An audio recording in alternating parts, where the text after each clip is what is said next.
All right.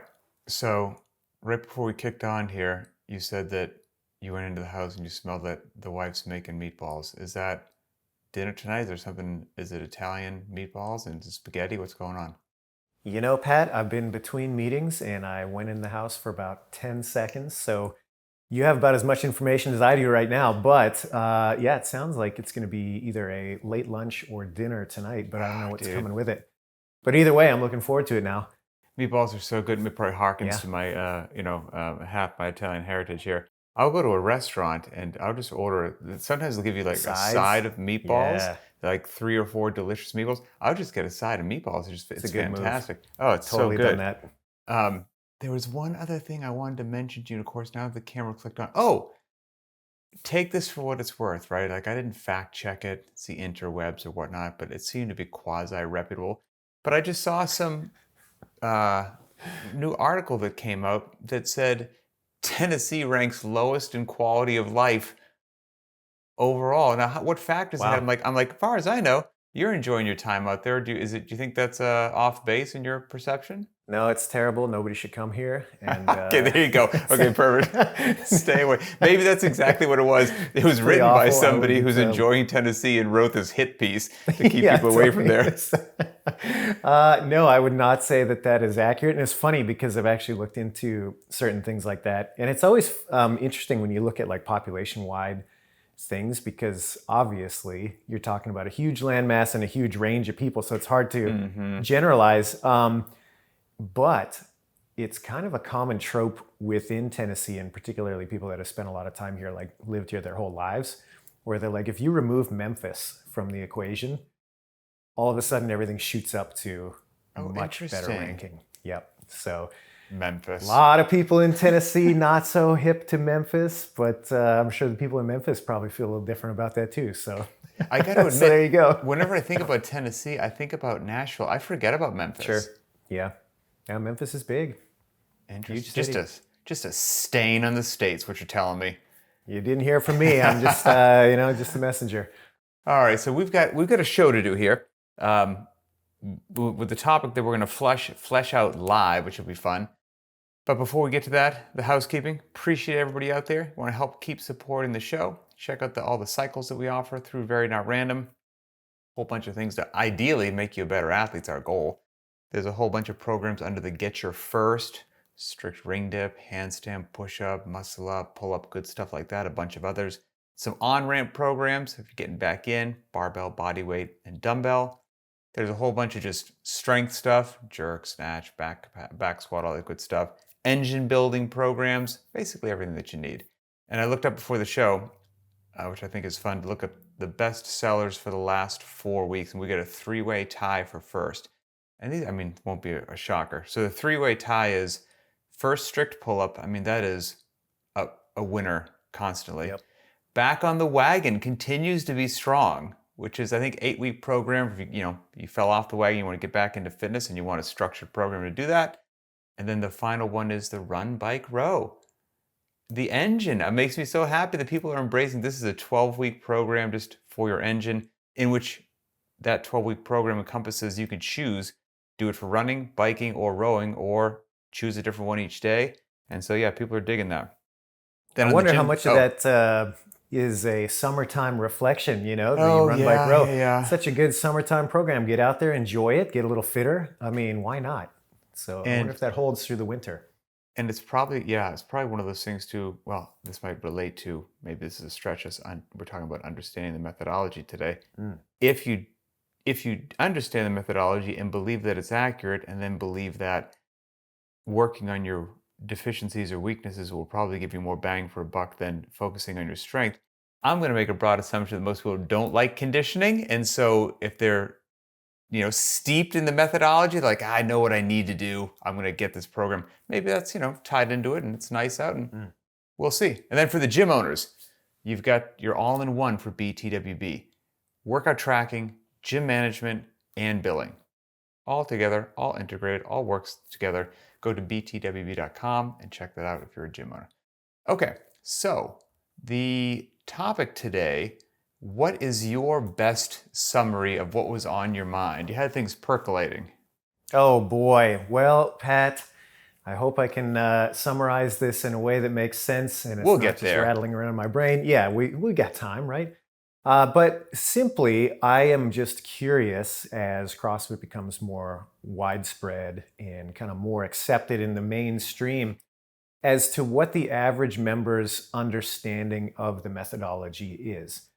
And I guess I'm working from the base assumption that the more mainstream something becomes, the less knowledgeable the average person is about the core of that thing. That's typically the way that I kind of see culture happen. And if you think about it, you have these early adopters who kind of had to find their way there on their own, probably without a lot of guidance because it just didn't exist. And therefore, it's kind of the personality type that might be more inclined to dig in a little bit, to be a little bit more self-driven about learning about these types of things.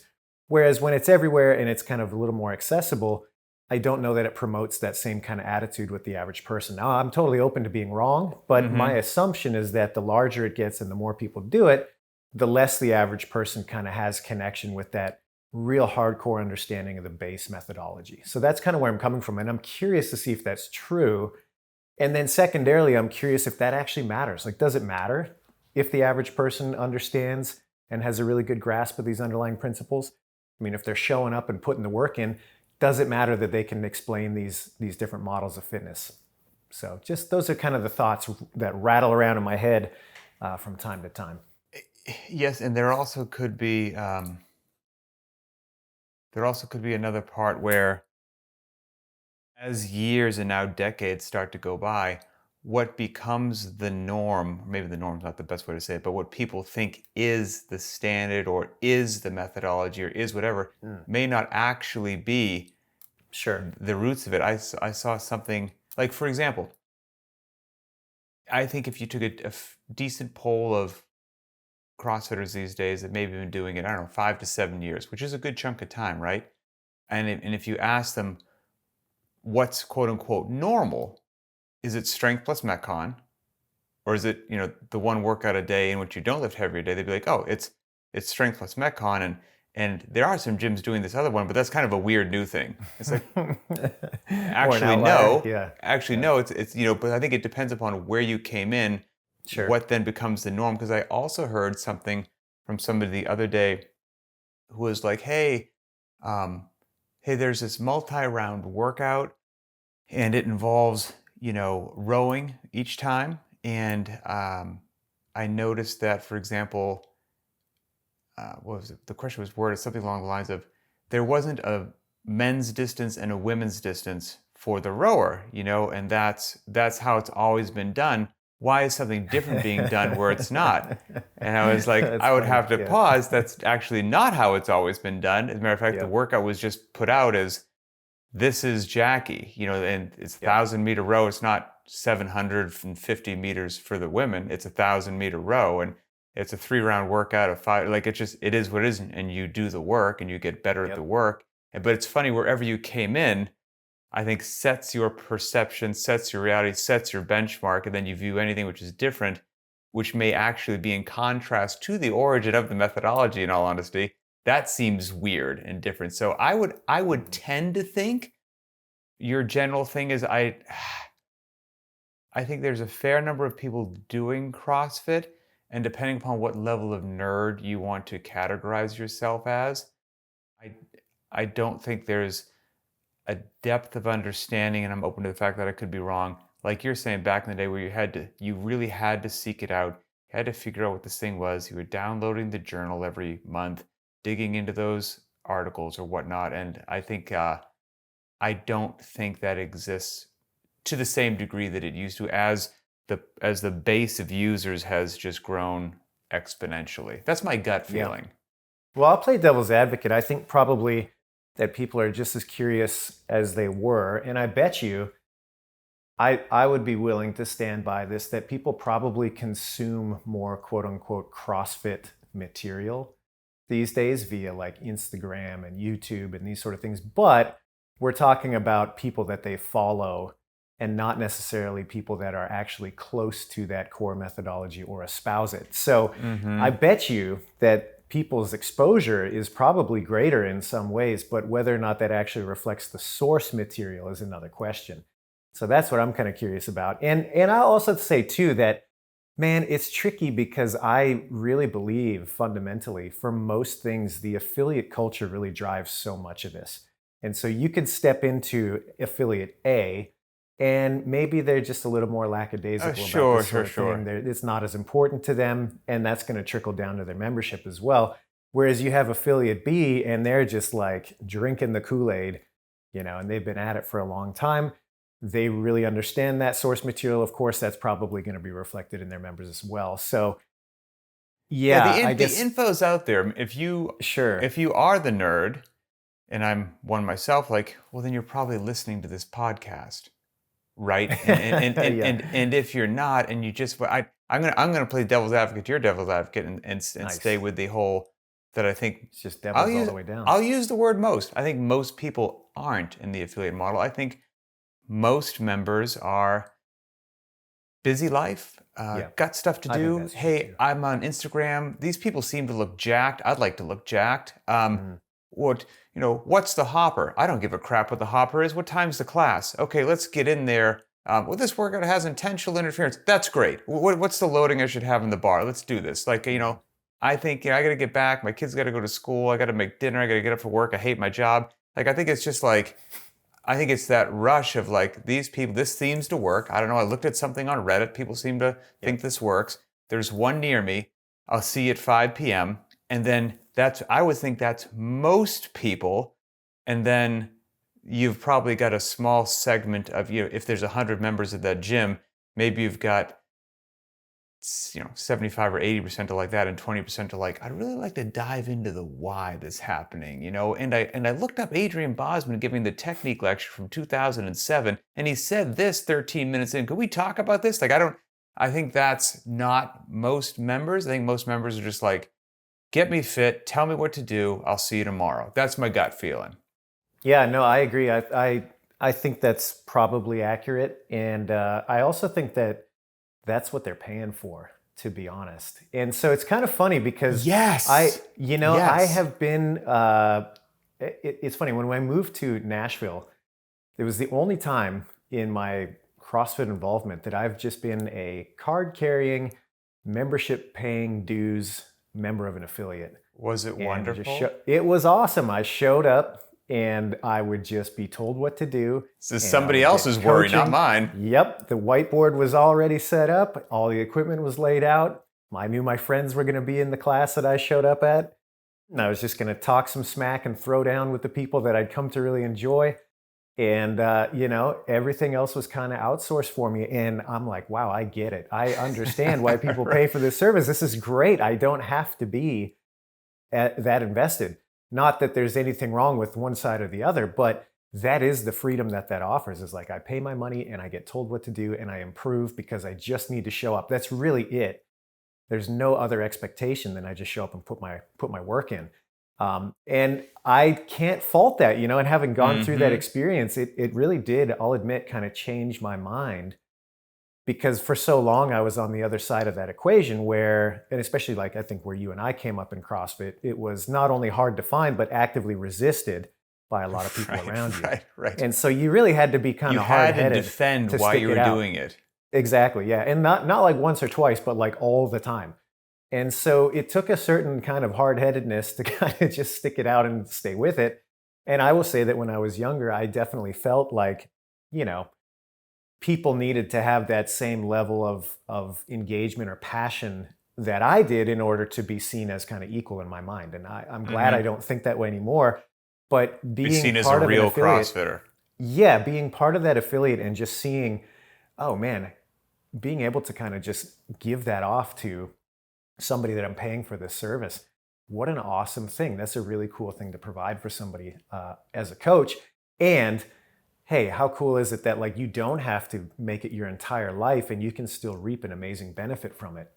So that really I love changed it. my perspective quite a bit I going through actually, that experience. I don't know why, but it does. I do love it when it's just regular folks doing their thing and like their community at their gym. That's what's important to them, and like that's their Mhm. whole world. That's their tribe. That's their people. And not that they don't care about the gym down the street, but they're just with their people. And and they only have so much free time. And I love, as we are kind of talking about this before we clicked on, I interview a lot of gym owners as well, and I actually really like every now and then when I'll talk to a gym owner, and I'll kind of have these conversations because I want to get a sense of like, what's the vibe and the culture at your gym? Is it older? Is it younger? Is it family?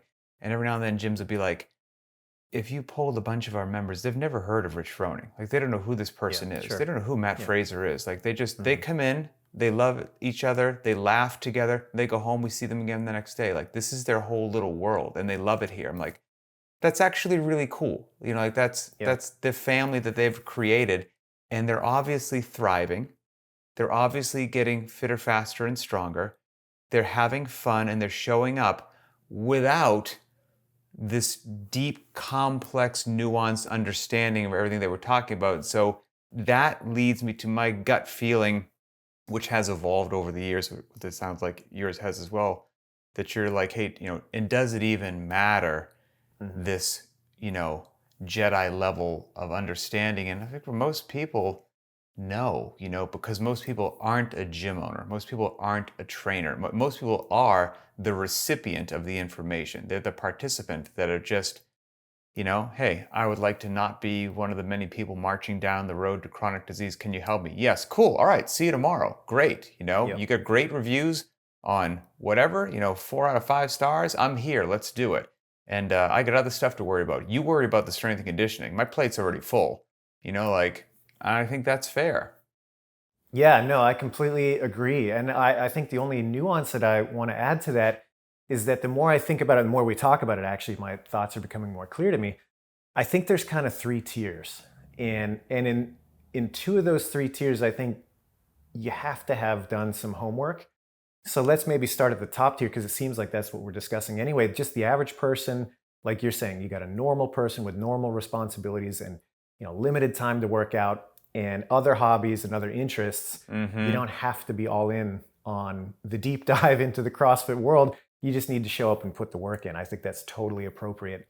And I would argue that for that individual, it doesn't matter. It doesn't matter if they can describe what fitness is. It doesn't matter if they can contrast that with Well, like you other said, fitness that's why you're philosophies out paying there. for the service, to Exactly. offload it to somebody else. The important thing is that they're showing up consistently. That's pretty much all it boils down to. So that would be like my category one, doesn't matter at all.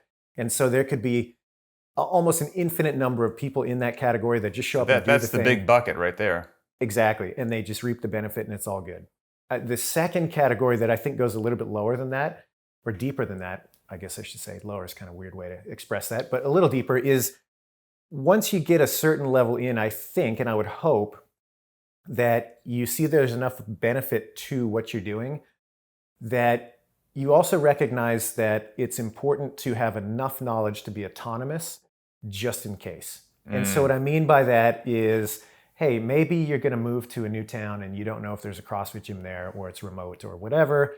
It would be nice to have a basic understanding of some of the core principles that you can continue, even if it's not as good as it was in that affiliate environment or with good coaching, but you can continue to carry the torch for yourself. I Yeah, think I that's like that. something that at a certain point, I would hope that most people understand that's kind of a big deal. In the I think same it's a way good that it's a good trajectory for a lot of people to strive for eventually. exactly, yes, yeah. And so in that sense, it's like, okay, you just need a little bit of a foundational knowledge to understand how to put these things together. And maybe it's not going to become your whole life, but it sure goes a lot more smoothly if you just understand one or two basics. So I think that's also a pretty big bucket of people. Mm-hmm. And I would hope that one kind of leads to the other. You're just a regular rank and file member. You're just kind of showing up and putting the work in. I would hope that at a certain point, even if it's not really articulated, you pick up enough that you can kind of find yourself in that second bucket should you need to. And then I'll say the third bucket. Sorry, and I'll You know let what you I could go ahead. say Yeah. might lead to that is somebody might actually have an experience which perks their interest. Like, maybe they've been Mm, just coming for a while. Yeah, the pants are fitting a little bit better, getting some nice compliments from people. You deadlift a car off a baby. Like, things are going in a good direction. But then maybe you do something that catches you off guard. Somebody ropes you mm, into the local turkey trot 5K, and you're like, oh, I haven't been doing it much, and you do it, and you're like, you do really well, and then you go back to your coach and you're like, hey, I just did this thing over the weekend. and I did really Why? well. Why am I What's going okay on here? here? And that, Yeah. I think, can percolate Yep. some thoughts in some people's heads. Yeah, for sure. Or I'll say they get thrown into a situation where can't make it to the gym for an extended period of time.